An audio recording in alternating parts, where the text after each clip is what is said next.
অপার সম্ভাবনার দুয়ার বলা হয় সুনীল অর্থনীতিকে। নিজেদের সমুদ্র অঞ্চলের 4 ভাগের 1 ভাগও কাজে লাগাতে পারছে না বাংলাদেশ। বিশেষজ্ঞরা মনে করেন আন্তর্জাতিক অংশীদার ও সুনির্দিষ্ট পরিকল্পনার মাধ্যমে দেশের সমুদ্র কেন্দ্রিক বিশাল অর্থনীতির দুয়ার খুলে যেতে পারে।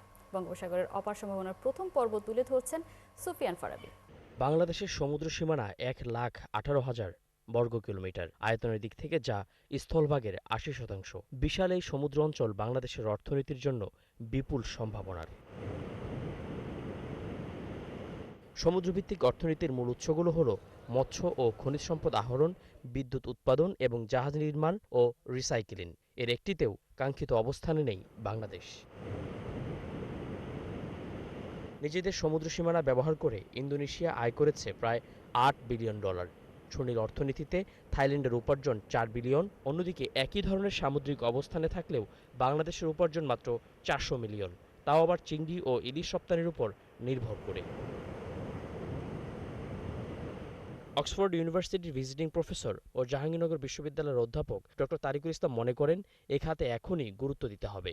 একটা স্ট্র্যাটেজিক অ্যাপ্রোচ দরকার, যে টু হোয়াট এক্সটেন্ট আমরা এটাকে অ্যাচিভেবল করতে পারি, যেটা আমাদের ইকোনমি গ্লোবালি কন্ট্রিবিউট করতে পারে। যেমন একটা প্রজেকশন আছে বাই 2030 যে ইকোনমি গ্লোবালি আপনার কন্ট্রিবিউট করবে প্রায় $3 trillion dollar. That's a great. সেখানে আমাদের একটা কন্ট্রিবিউশন এসেনশিয়ালি ইম্পর্টেন্ট। এটা সরকারি পৃষ্ঠপোষকতা, আন্তর্জাতিক সহযোগিতা ও বেসরকারি খাতের মাধ্যমে এই সম্ভাবনাকে কাজে লাগানোর তাগিদ দেন তিনি। যে Bangladesh densely populated, over populated, so coastal লাইনে আমাদের যে ন্যাচারাল রিসোর্সগুলো আছে ওশানের ভিতরে, সেগুলো এক্সপ্লোর করা হচ্ছে সময়ের দাবি।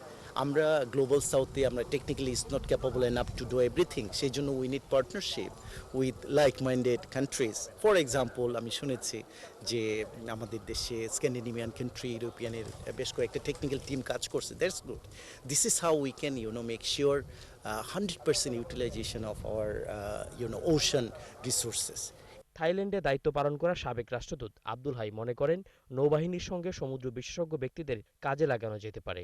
অর্থাৎ মেরিন রিসোর্সের ধারণাটি একজন সামরিক জ্ঞানে প্রশিক্ষিত যিনি নেভাল কমান্ডার তার থাকবে না, এটাই স্বাভাবিক। কিন্তু তাকে সহায়তা করার জন্য তার জাহাজে একজন মেরিন বায়োলজিস্ট রাখা হয়েছে, যিনি ওই মেরিন রিসোর্স সম্পর্কে জানবেন।